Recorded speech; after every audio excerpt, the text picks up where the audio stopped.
He called me outdated in front of the entire production crew, grinned like he'd just invented fire, and then tried to lecture me on my own quality control procedures using a PowerPoint he'd snagged from some random consulting site. I didn't correct him.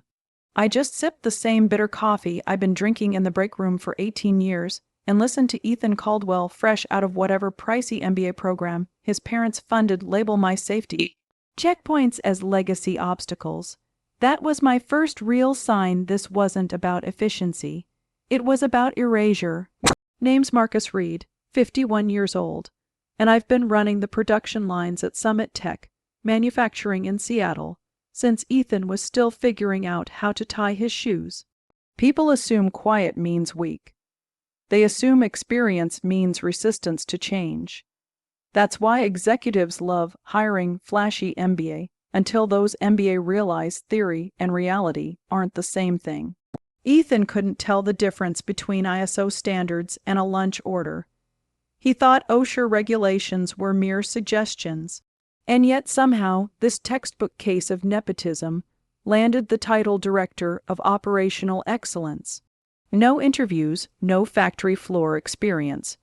Just a polished consultant voice and a surname that made HR nod like bobbleheads. Before Ethan arrived, my days were predictably good. I'd built that reliability over 18 years, one system at a time. Started here in 2005 as a freelance consultant when Summit Tech was still merging with Horizon Industries. They needed someone to unify two very different manufacturing systems, and I was the guy who knew both inside out. Back then, Robert Langston was the VP of Operations, eager to impress the board. He'd walk the floor every morning at 7:30 a.m., coffee in hand, checking overnight numbers. We had a mutual respect. He appreciated my technical knowledge. I appreciated his business sense. When they offered me a full-time role in 2006, it felt like joining a family business where competence still mattered. I trained every systems engineer they hired over the years, helped 3 plant managers survive their first FDA audits with 0 violations, and even taught Robert's former protege, his nephew Kyle, enough about ERP integration to actually do his job before moving to the corporate office in Portland. Quality control systems humming, production targets consistently met, 0 regulatory violations for 9 straight years. An FDA inspector in 2020 complimented our documentation trail, calling it one of the cleanest she'd seen in manufacturing. That wasn't luck. That was nearly 2 decades of building systems that worked, and worked reliably, but Ethan wanted a fast legacy. He'd been here just 12 days when he scheduled his first efficiency review. He walked into conference room C with a stack of printed slides and a confidence that could light the building. His presentation had 52 slides. I counted. What we're looking at, he said, clicking through charts he clearly borrowed from a consulting report, is operational bloat disguised as quality assurance. Too much time wasted on redundant checkpoints that slow throughput. Without measurable value, he used the phrase measurable value 14 times in 35 minutes, like he'd just discovered the concept. First target, my dual signature vendor modification protocol. Every time we changed suppliers or tweaked specifications, 2 people had to sign off: procurement and quality assurance. This had been in place since 2010, after a supplier switched to cheaper materials without notice, costing us $82,000 in rejected product. This is unnecessary friction, Ethan said to 8 people, most of whom had been here longer than he'd been out of college. We need agility in a competitive market. I raised my hand. Ethan, that protocol caught 3 major supplier issues last year alone. Without it, we could have had FDA violations and potentially shipped contaminated product. He smiled, that condescending smile seasoned professionals instantly recognize. Marcus, I appreciate your concern, but we need to move without bottlenecks. Organizations stagnate because of fear-based thinking. I didn't argue. Just nodded and took notes. Public battles with people like Ethan are pointless. You both get dirty, but he enjoys it. The meeting ended with his efficiency plan approved by Robert Langston himself. 5 signatures on the form, including mine. Sometimes you pick your battles carefully. That afternoon, I started a new spreadsheet tracking every change Ethan implemented. Columns for predicted impact and actual results. I had a feeling I'd need it. By week 2, Ethan was doing individual department audits. My 3 p.m. appointment was in the corner office formerly occupied by Olivia Chen, our retired quality director. Walls plastered with his charts, whiteboards cluttered with flow diagrams that looked like acronym soup. "Marcus, thanks for coming," he said, not looking up. "I've reviewed your systems and have optimization suggestions." In 18 years, I learned that optimization suggestions usually meant I'm about to break something that works. "Your vendor platform is causing approval delays," he continued. "Average onboarding is 3. 4 days, industry standard is 1.8. I explained the extra time prevented serious issues. 2 vendors with falsified documents, 1 with environmental violations. Without it, we could inherit liability. Ethan waved it off. We lose competitive bids. Streamlining could save $27,000 annually. 1 environmental fine starts at $50,000, I said. 1 unverified vendor insurance claim could cost $220,000. That extra day and a half saved more than your faster approvals ever will." He just noted, "We can't operate on worst case thinking. We need realistic scenarios." I kept quiet. Then he revealed his solution: a vendor approval system eliminating dual signatures and compliance checks. 24-hour approvals, minimal review. "This will make us vendor-friendly," he said, oblivious to the regulatory risk. I added a line to my tracking sheet: "Vendor approval streamlining, predicted impact, higher compliance risk, potential violations. Implementation pending." Next Monday, he announced the plan via email, embracing operational excellence through strategic process evolution. Not kidding. The new vendor system went live on Wednesday. By Friday, we had onboarded 3 new suppliers faster than ever. Ethan sent another celebratory email, praising our efficiency-driven transformation. The following Tuesday, I got a call from our insurance broker. One of the fast-approved vendors had let their liability coverage lapse 2 months prior. They'd submitted outdated documents, and with our verification process removed, no one had caught it. That vendor was now operating $58,000 worth of equipment on our production floor without insurance.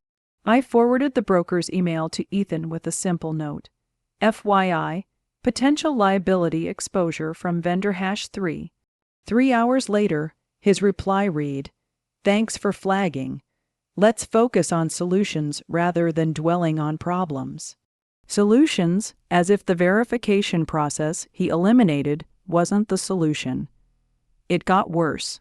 The second vendor had submitted EPA clearance documents that looked legitimate, until our environmental compliance officer made a routine verification call. The clearance number was real, but for a completely different company with a similar name. Essentially, the vendor had committed federal document fraud to expedite approval. I emailed Ethan again. "Vendor #2 EPA documents appear falsified. Recommend immediate suspension pending investigation." His response: "Let's not jump to conclusions. Schedule a meeting with the vendor to clarify documentation discrepancies." Clarify like politely asking a bank robber if they borrowed some money. I printed both emails and added them to a growing folder on my desk. Then I did something I'd never done in 18 years at Summit Tech. I sent a formal risk assessment memo to Robert Langston, copying the legal department and our corporate insurance liaison. 2 pages, professionally understated, outlining potential liability from the streamlined vendor approvals, and recommending immediate review of recent vendor additions. I didn't mention Ethan by name. The timeline made it obvious. Robert called the next morning. "Marcus, these vendor issues, are they related to Ethan's efficiency improvements?" "Yes," I said carefully. "Problems appeared after we modified our verification protocols. Have you discussed this with Ethan directly?" I flagged both issues via email. He prefers vendor meetings over suspensions. Silence, then. "Let me look into this. Meanwhile, don't send more memos without consulting me first." That afternoon, Ethan appeared at my desk. No appointment, no email, just there like a corporate ghost. "Marcus, I understand your concerns about the vendor improvements. I appreciate your diligence, but change is necessary for modernization. It can be uncomfortable." I looked up.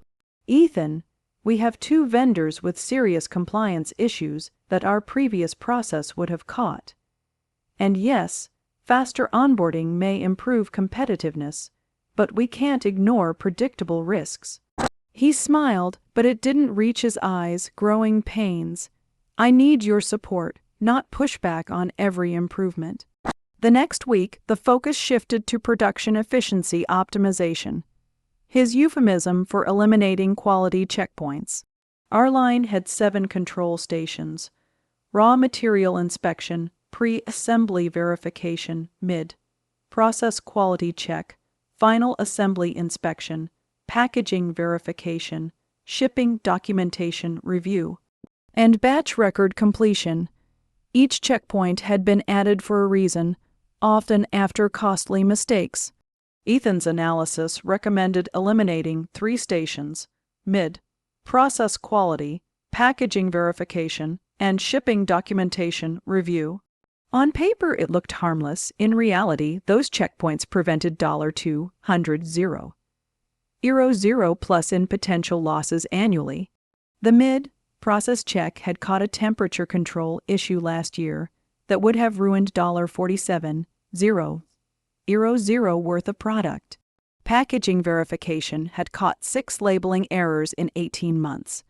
Shipping documentation review had prevented $25,000 in underbilling mistakes. I requested a meeting with Ethan to discuss implementation. He fit me in on Thursday between strategic planning and his operational excellence review. "I'm glad you're taking initiative," he said. "Your buy-in is important for team morale." Ethan eliminating the mid-process check could result in major losses. It catches issues in roughly 5% of runs, representing around $210,000 annually. Labor cost $36,000. That's a 6-to-1 ROI. He pulled up a spreadsheet. Eliminating it increases through, but net gain is positive. The math changes when the FDA gets involved. Defective shipments trigger recalls, inspections, and possible shutdowns. Those costs aren't on your spreadsheet. "We can't design for worst-case scenarios," he said, closing his laptop. "We must trust improved processes and vendor partnerships." I left that meeting and called our FDA liaison, Maria Vega, someone I'd worked with through 4 compliance audits. "Maria, hypothetical, if a facility removed mid-process quality and shipping verification, what's the compliance impact?" For medical-grade products, checkpoints are often required. Eliminating them could trigger a review. Defective product reaching customers, potential recalls, inspections, even shutdowns. "Just staying informed," I said. That conversation gave me exactly what I needed. I emailed Ethan, outlining potential FDA compliance risks, and offered a consultation with Maria before implementation. 15 minutes later, "Thanks for your input. We'll proceed as planned. Focus on staff training, not identifying obstacles." I printed the email, added it to my folder. The next morning, Robert Langston called me into his office immediately. No appointment, no assistant scheduling. Something had shifted. He sat behind his desk, A printout of my email exchange with Ethan spread in front of him. Expression: serious, not angry, but not friendly either. Marcus, Ethan tells me you're resisting his efficiency initiatives. He says you're undermining his authority and spreading concern over changes that could significantly improve operations. I sat across from Robert Langston. I've raised legitimate compliance concerns through proper channels. I explained. By contacting the FDA without informing Ethan, he asked. I informed him via email. I said. He preferred proceeding without regulatory consultation. Robert leaned back, studying me like I was a problem to solve. Marcus, you've been here 18 years. You're valued. But Ethan is implementing necessary changes. I need to know you'll support his initiatives, not constantly find reasons why they won't work. I support initiatives that don't create regulatory risk or compromise quality. I replied, That's not what I asked, he said, his tone sharp. Will you support Ethan's leadership? Yes or no? I looked at him for a long moment. The man who had walked the production floor every morning, listened to my reasoning, and trusted my expertise. I support procedures that protect the company from regulatory violations and quality failures. I said. That's not an answer, then we have a problem. The all-hands meeting was Friday at 10 a.m. Conference Room A, the big one with a projector and seating for 25. I entered. Every chair was filled except my usual spot at the far end. Robert stood at the head of the table, Ethan beside him, both wearing serious expressions that promised public accountability. Operational alignment and team expectations. Robert began. We're addressing concerns about recent process improvements and clarifying expectations for supporting leadership initiatives. He gestured to Ethan. My son has implemented critical efficiency improvements for growth and competitiveness. These changes represent the future of our operations. Eyes turned toward me. Everyone knew about my escalations on vendor approvals and quality checkpoints. Change can be challenging. Some team members struggle with new methods, especially those comfortable with legacy processes. Robert continued. Legacy processes. After 18 years of building reliable systems, I was officially the guy clinging to old ways. When team members consistently question decisions, resist change, or bypass authority with external parties, operational effectiveness is undermined, he said, locking eyes with me. You've been with us 18 years, Marcus. Your knowledge is valuable, but recent actions show disagreement with leadership direction. Ethan has shown remarkable initiative. His perspective is what we need. What we don't need is resistance disguised as concern.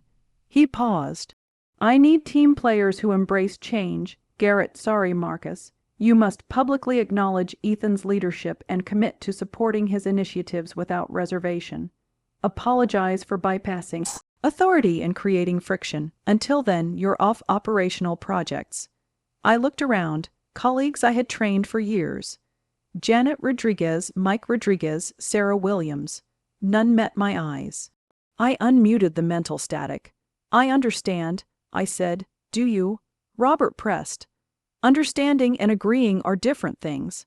I understand completely. I replied and walked out, past the production floor I had optimized for nearly 2 decades, past the break room of countless bitter coffees, and back to my desk. I opened the bottom drawer of my desk, pulled out a manila folder from 2005.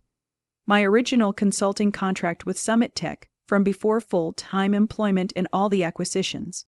Section 12, subsection D, was highlighted. Consultant retains ownership rights to proprietary system modifications and integration protocols developed independently during contract period.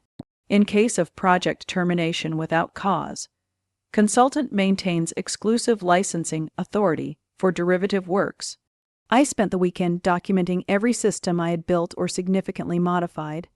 The vendor integration platform, quality monitoring systems, production tracking software, FDA compliance, documentation tools, automated reporting dashboards, all tied to licensing agreements with Ridgepoint Solutions, my consulting company. Monday morning, I didn't go to the office. I logged in remotely and changed one parameter in each critical system. Licensing status from active to pending renewal. The first hiccup, the production monitoring dashboard, soft error, license verification failed. Contact Ridge Point Solutions for renewal authorization. By Tuesday afternoon, half their operational systems were degraded. Quality reports backed up. Vendor approvals stuck. Investor dashboards displayed error messages. Wednesday morning, my phone rang unknown Seattle area code. Marcus, this is Robert Langston. We need to talk. His voice had lost all executive confidence. I'm listening, I said, sitting at my kitchen table with a cup of coffee that actually tasted good. There's a system malfunction. Everything's tied to Ridge Point Solutions. Legal confirms a 2005 contract clause is still active. I let silence linger. Marcus, we can work something out. You were family for 18 years. I was family until your son decided I was legacy friction. Now, I'm an independent contractor whose licensing needs renewal. What's required to get everything online? A new consulting contract with Ridge Point. Emergency recovery, $375/hour. Ongoing support, $7/200/month. 6-month minimum. I could hear him calculating. Emergency recovery tilde 40 hours, monthly retainer double my previous take. Home. But without these systems, Summit Tech was losing money and risking regulatory violations. Ethan keeps his title. All changes to core systems come through me first in writing with proper technical review. I added, I need to discuss with legal. Take your time. Systems stay offline until we have a signed agreement. He called back that afternoon. Contract approved. I never returned to that cubicle. Now, when I enter Summit Tech, it's as Ridge Point Solutions consulting partner. Not through the employee entrance with a badge. Ethan still works there, still has his title. But every efficiency improvement routes through me first. Turns out, when someone must justify changes to a person who understands the systems, many so-called improvements aren't necessary. Some call it revenge, I call it knowing your worth and making sure everyone else does too. The data proved it. 95% of vendor modifications went smoothly. The remaining 5% represented potential losses of $158,000 per year. Exactly the kind of cases my systems were built to catch.